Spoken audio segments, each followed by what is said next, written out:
मेरे लिए यूपीएससी निकालना उतना मुश्किल नहीं था जितना मुश्किल था यूपीएससी निकालने का मौका प्राप्त करना। मेरे फादर मजदूर थे, उनका सपना था कि मेरा बेटा कम से कम सुपरवाइजर के लेवल पर पहुंचे, मगर वो जो बात थी उसका मुझ पर बहुत गहरा असर हुआ। मुझे इस बात पर बहुत गुस्सा आने लगा और अचानक मेरे मन में, जिस एग्जाम के बारे में मुझे यूपीएससी का यू, आईएएस का आई कुछ भी नहीं पता था, अचानक मुझे लगा कि मुझे अगर लाइफ में करना है तो मुझे यही करना है।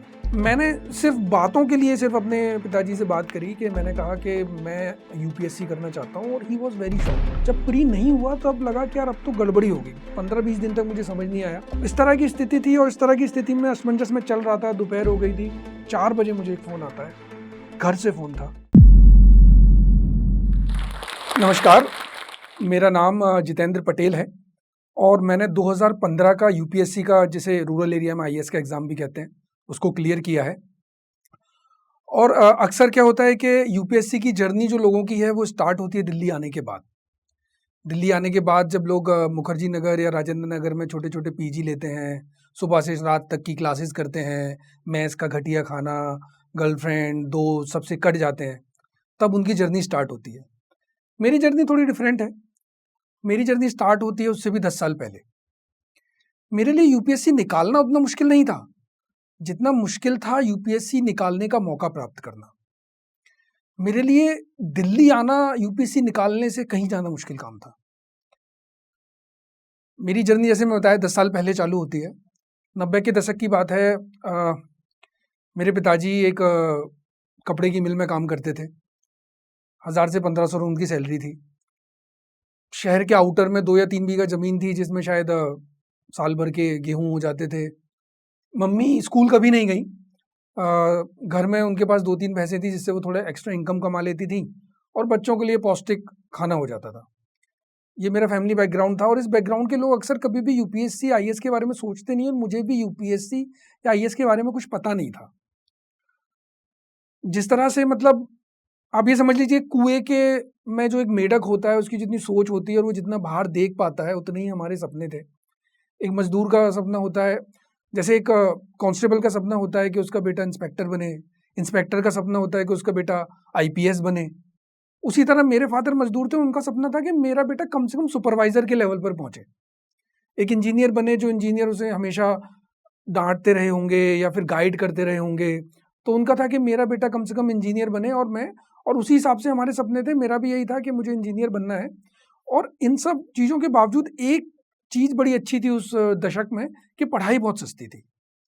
इंजीनियरिंग की फीस मुश्किल से 2000 होती थी, पॉलिटेक्निक की 1000 रुपये होती थी, और हमारा यही सपना था कि हमें पॉलिटेक्निक इंजीनियरिंग करना है। मैंने 10वीं के बाद पॉलिटेक्निक में एडमिशन ले लिया। मगर 90 के शुरुआत में कुछ ऐसे ऐसे बड़े फैसले हुए जो बड़े बड़े लोगों ने लिए, जिसमें से एक का नाम था एलपीजी, लिबरलाइजेशन, प्राइवेटाइज, ग्लोबलाइजेशन। आज के दौर में ज़रूर हम सोचते हैं कि उससे हमारा देश इतना आगे बढ़ा, पर जब उस समय जब वो आए और जो हज़ारों लोगों की ज़िंदगी एकदम उथल पुथल हो गई, मेरी ज़िंदगी उसका एक पार्ट है। लिबरलाइजेशन के कंपटीशन में, मजदूरों की हड़ताल में, पिताजी की जो फैक्ट्री थी वो बंद हो गई। उन्हें स्कूल में एक सिक्योरिटी गार्ड की नौकरी करनी पड़ी जिसमें उनको 1200 रुपये मिलते थे। प्राइवेटाइजेशन में, जहाँ इंजीनियरिंग कॉलेज जो थे, government engineering college self financing हो गए, प्राइवेट इंजीनियरिंग कॉलेज हो गए, और अचानक उनकी फीस 2000 साल से बढ़ के 45,000 हो गई।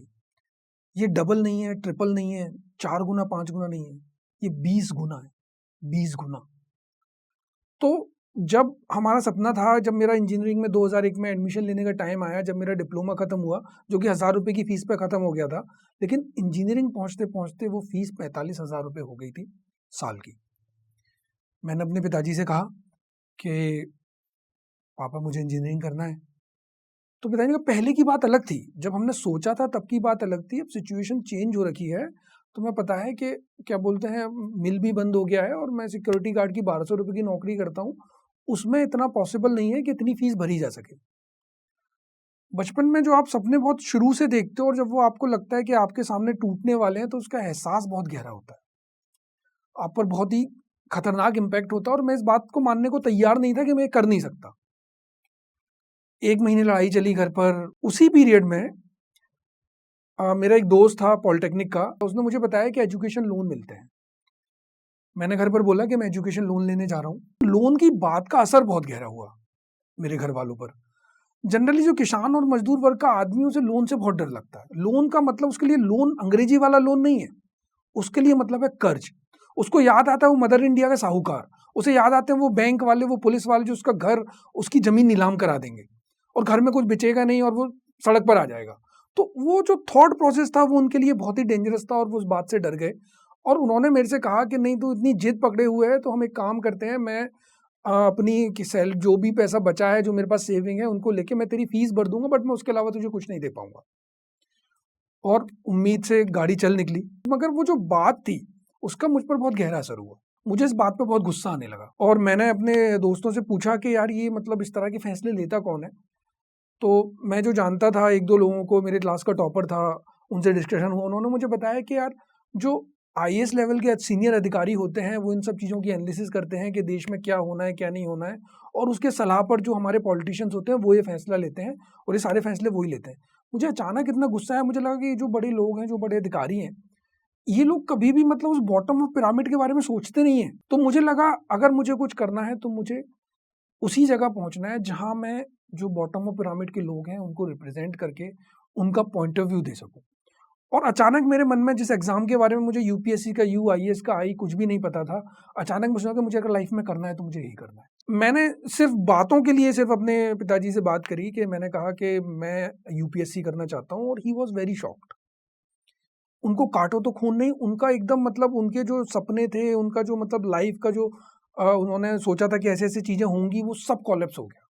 उन्होंने कहा तुझे पॉलिटेक्निक के बाद जॉब मिल रही थी, तूने वो नहीं करी, हमने तुझसे मना किया था कि इंजीनियरिंग मत कर, हमारे पास पैसा नहीं है, तूने वो उसमें लगवा दिया, अब तुझे इंजीनियरिंग से जॉब मिल रही है और तू इंजीनियरिंग से जॉब नहीं करना चाहता, और तू वो एग्जाम करना चाहता है जो हमारे दूर दूर तक किसी ने सुना तक नहीं है। हम किसी ऐसे इंसान को नहीं जानते जिसने कभी यूपीएससी किया हो। उन्होंने कहा कि नहीं नहीं, तुम अपनी जॉब ज्वाइन करो। और मैंने दिल्ली में नौकरी ज्वाइन कर ली। 7-8 महीने जॉब की, हर बार मतलब घर पर मैंने समझाने की कोशिश करी कि मैं जॉब छोड़ना चाहता हूँ, यूपीएससी करना चाहता हूँ, घर वाले नहीं माने। एक बार गुस्से में मैंने 2 महीने तक घर पे बात ही नहीं करी। घर वाले अक्सर बच्चों की जिद के सामने टूट जाते हैं। एक दिन फिर पापा का फ़ोन आया कि तू फ़ोन नहीं करता, फ़ोन नहीं उठाता, तू इतना परेशान है, तो एक काम कर, तुझे जो अपने मन का करना है कर ले। और मैंने सोचा कि 5-7 महीने और जॉब करते हैं, थोड़े पैसे कलेक्ट करते हैं और उसके बाद ग्वालियर पहुँच के सेल्फ स्टडी करेंगे। Without any guidance, without any coaching material और विदाउट एनीथिंग, जो मतलब मुझे समझ में आया, जो मेरे टॉपर फ्रेंड ने मुझे बताया था, अभिनव नाम था उसका, उसने मुझे जो जो चीज़ें बताई थी वो दिल्ली से मुझे गाइड करता रहता था, ये पढ़ ले। और कुल मिला के मैंने एग्ज़ाम दिया। ना ही उम्मीद थी और ना ही रिजल्ट हुआ। मेरा प्री पहला 2005 का नहीं निकला। मगर एक दिन शाम को मेरी माँ ने कहा कि अच्छा देख, ऐसे होगा तो है नहीं, ऐसा पॉसिबल नहीं है कि मतलब यहाँ पर बैठ के बिना किसी कोचिंग के, बिना किसी गाइडेंस के तू एग्ज़ाम निकाल दे। तो ये बता, अगर दिल्ली जाता है तो तेरा कितना खर्चा होगा महीने का। मैंने कम से कम करके बताया कि मैंने सोचा कि अगर ज़्यादा बता दूं तो हो सकता है कैंसिल ना हो जाए। मैंने कहा मैं 3-3.5 साल में काम चला लूँगा। और उसके बाद मैं दिल्ली आ गया। मेरे पास सारी कोचिंग करने का पैसा नहीं था, तो मैंने सेकंड ऑप्शनल की कोचिंग ज्योग्राफी की ज्वाइन कर ली। बड़ा ही एक्साइटेड टाइम था। मतलब आपको ऐसा लग रहा था कि जैसे मतलब आप जो करना चाहते हो आपको करने का मौका मिल गया। मतलब अब जो है कि अब चलो, अब तो कर ही देंगे, अब जो भी कुछ होगा देखा जाएगा। और मैंने ज़बरदस्त पढ़ाई चालू कर दी और फरवरी तक मेरी कोचिंग चली और मैंने प्री का थोड़ा सा लेट तैयारी चालू करी। बेसिकली हुआ ये कि उस साल भी मतलब प्री नहीं निकला। जब प्री नहीं हुआ तब लगा कि यार अब तो गड़बड़ी हो गई। 15-20 दिन तक मुझे समझ नहीं आया। मैंने करीब 15 रिजल्ट आने के 15 दिन बाद अपने घर पर एसटीडी से फ़ोन करके बताया, क्योंकि मेरे पास फ़ोन नहीं होता था उस समय। मैंने कहा कि रिजल्ट आ गया है और मेरा प्री नहीं हुआ है। तो घर वालों ने कहा कि ठीक है, फिर वहाँ क्या करेगा, चल कोई बात नहीं, एग्ज़ाम नहीं हुआ, हमें तो पता था कि एग्ज़ाम बहुत टफ है और इतनी ईज़ी से निकलता नहीं है, तो वापस घर आ जा। और फ़ोन कट गया, और बल्कि फ़ोन मैंने काट दिया। अब मेरे समझ नहीं आ रहा था कि घर जाके मैं करूँगा क्या? मैं नहीं गया। मैंने अपने 1-2 दोस्तों को फ़ोन किए, उनसे कुछ पैसे मँगाए, करोल बाग से सेकंड हैंड मोबाइल फ़ोन खरीदा, इंटरव्यू देना स्टार्ट किया। मुखर्जी नगर से गुड़गाँव, नोएडा जाने में रोज़ ₹100 के ऊपर ख़त्म हो जाते थे। और मुझे याद है कि 10 दिन में सारे पैसे ख़त्म हो गए। 11वें दिन मेरे पास खाना खाने के पैसे नहीं थे। पूरा 11वां दिन निकल गया। मैं सुबह से शाम तक सोचता रहा कि यार क्या किया जाए, अब क्या ही करूँगा, कोई ऑप्शन नहीं है। कहीं से कोई कॉल नहीं आ रही थी। मेरे एक टीचर बताते थे दिल्ली में होम ट्यूशन्स भी चलते थे। वो 1 घंटे का आपको ₹200 देते हैं, आप घर पे अगर पढ़ाने जाते हो, फिज़िक्स, केमिस्ट्री पढ़ाते हो। तो मैंने उनमें भी ट्राई किया, मगर कहीं से कोई कॉल नहीं आई थी।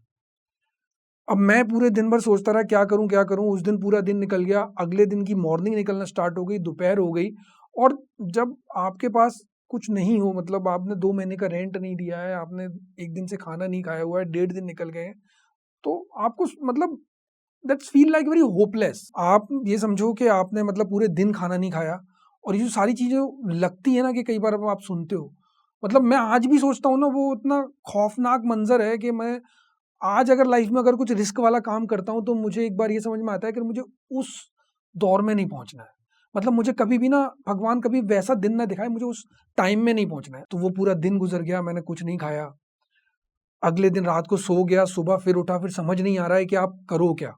कहाँ जाओ? मुझे मतलब जब ऐसा स्थिति होती है ना कि आप मतलब आपकी अपनी कोई फैसले लेने की स्थिति ही नहीं है, उस समय मैंने सोचा अब कुछ नहीं होगा, वापस घर लौट के जाना पड़ेगा। ट्रेन से वापस जाने के, ट्रेन के स्टेशन जाने तक के पैसे नहीं थे। तो इस तरह की स्थिति थी और इस तरह की स्थिति में असमंजस में चल रहा था, दोपहर हो गई थी। 4 बजे मुझे एक फ़ोन आता है, घर से फ़ोन था।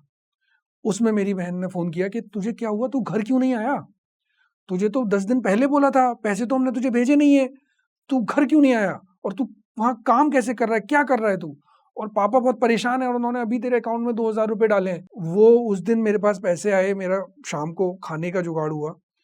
उसके अगले दिन मुझे दोपहर में एक कॉल आता है कि 3 लड़कियों को इंजीनियरिंग ड्राइंग का ट्यूशन पढ़ाना है अशोक विहार में। मैंने हाँ किया, लेकिन 3 महीने बाद ही मुझे एक एमएनसी में जॉब मिल गई। अच्छी वेल पेड जॉब थी, मेरी पिछली जॉब के कंपैरेटिव ठीक-ठाक वो पे कर रहे थे और मैंने जॉब जॉइन कर ली। मैंने जॉब जॉइन करी, मैं मुंबई आ गया और मैंने लगभग 3 साल तक जॉब करी। और मैं 3 साल के बारे में क्या बताऊँ, वो इस तरह से है कि मतलब एक अवतार सिंह सिंधु जी उनकी एक कविता है कि मेहनत की लूट सबसे खतरनाक नहीं होती, पुलिस की मार सबसे खतरनाक नहीं होती, सही होते हुए भी भीड़ के शोर में चुप हो जाना गलत तो है मगर सबसे खतरनाक नहीं होता। सबसे खतरनाक होता है मुर्दा शांति से भर जाना, तड़प का ना होना, सब कुछ सहन कर जाना। सबसे खतरनाक होता है आपके सपनों का मर जाना, सुबह जाना काम पर और शाम को लौट आना। सबसे खतरनाक वो घड़ी होती है जो आपकी कलाई पर चलती तो है, लेकिन वो आपकी नजरों में रुकी होती है। सबसे खतरनाक होता है आपके सपनों का मर जाना। 3 साल लगभग यही स्थिति, जॉब ठीक थी, मैं घर वालों की हेल्प कर पा रहा था, घर वाले भी खुश थे कि अब ठीक है सेटल हो गया है, 1-2 साल में शादी करा देंगे, जो जनरली ट्रेडिशनल फैमिलीज में होता है। बट अंदर तक जो मतलब चीज़ थी ना, कोई शांति नहीं थी। उसके बाद अक्टूबर में सीसेट का नोटिफिकेशन आया यूपीएससी में कि अब सीसेट आ रहा है और सीसेट का ये चलन था कि यार ये बेसिकली ना जो इंजीनियरिंग बैकग्राउंड के लोग हैं, टेक्निकल बैकग्राउंड के लोग हैं, मैथमेटिकल बैकग्राउंड के लोग हैं, उनको हेल्प करेगा, उनके लिए एज रहेगा। उस एक नोटिफिकेशन ने मुझे दूसरा बूस्टअप दिया और मैंने अक्टूबर में डिसाइड किया कि I will quit the job. Job छोड़ने से पहले मैंने अपने एक दोस्त को फ़ोन किया। मैंने उसको बोला यार मैं ना दोबारा तैयारी करने जाना चाहता हूँ और मैं जॉब छोड़ना चाहता हूँ। उसने मुझसे बोला तुझे जिस दिन जॉब चाहिए होगी तू मुझे फ़ोन कर देना, उसके अगले दिन मैं तुझे जॉब अरेंज करा दूंगा। उसकी ये बात का मुझे इतना कॉन्फिडेंस आया और मुझे इतना मतलब मैं आपको बता नहीं सकता कि उस बात से मतलब मुझे कितना, कई बार सिर्फ किसी इंसान का कह देना भरी ना बहुत बड़ी बात हो जाती है। और मैं दोबारा 2011 के जनवरी में दिल्ली आ गया।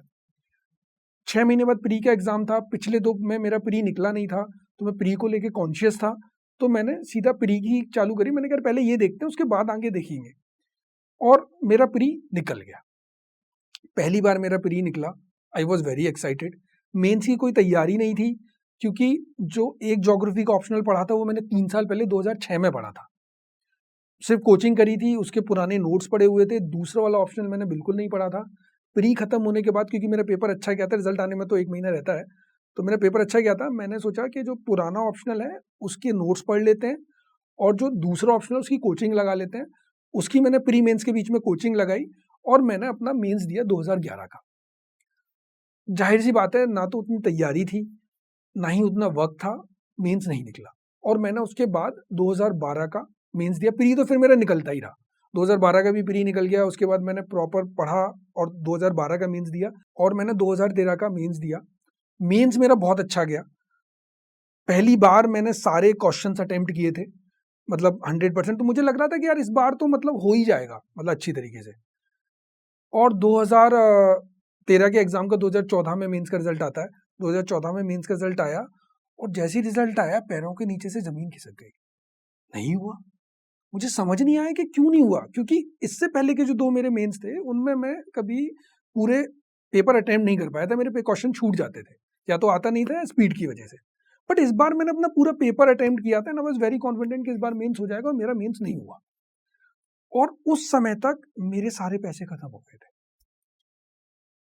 मैंने अपने उसी दोस्त को फ़ोन किया, मैंने कहा यार क्या करूँ समझ नहीं आ रहा है यार, पैसे तो खत्म हो गए और यार इस बार भी मेंस नहीं हुआ यार, इस बार तो लग रहा था कि हो जाना चाहिए। उसने मेरे से बोला, कह रहा तू परेशान क्यों हो रहा है? तुझे अगर देख लगता है कि तू नहीं निकाल पाएगा और पॉसिबल नहीं है और बहुत टाइम होगा, अपना करियर चेंज करना चाहता है, तो तू मुझसे आज बोल, मैं आज तुझे जॉब दिलवा दूंगा। लेकिन अगर तुझे लगता है कि तू एग्जाम निकाल सकता है, तू पढ़ सकता है, तो तू कुछ टेंशन मत ले, तू मुझे बता, I will send you the money, और जितना तुझे बताना है जो करना है टेल मी, और तू इस बार का एग्जाम दे। मैंने हिम्मत करी and for 1 year completely he supported me. लेकिन 2013 में मुझे समझ में आया कि मैंने पूरा पेपर अटेम्प्ट किया है, फिर भी मेरा नहीं हो रहा है। 1-2 जो मेरे रूममेट थे जिनको मैंने पढ़ाया था, उनका सिलेक्शंस होना स्टार्ट हो गए, तो कहीं ना कहीं मतलब कुछ और गड़बड़ है।